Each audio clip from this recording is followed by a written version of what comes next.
আছে। নেবে এবং পরিচ্ছন্নতা থাকে তাহলে সে আমাদের একজনই মানিকগঞ্জ 2 আসনের শান্ত ভাই।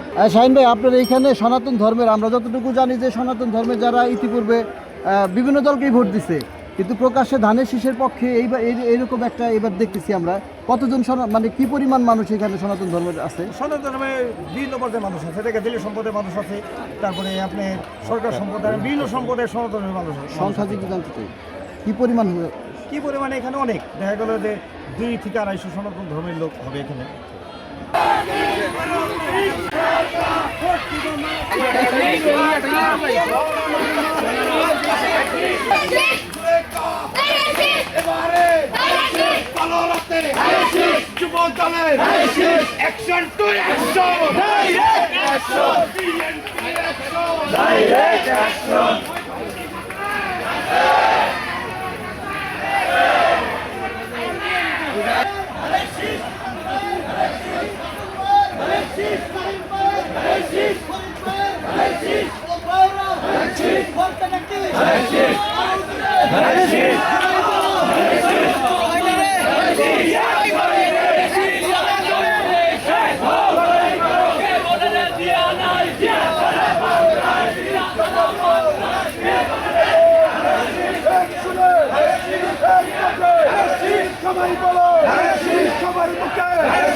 বন্ধু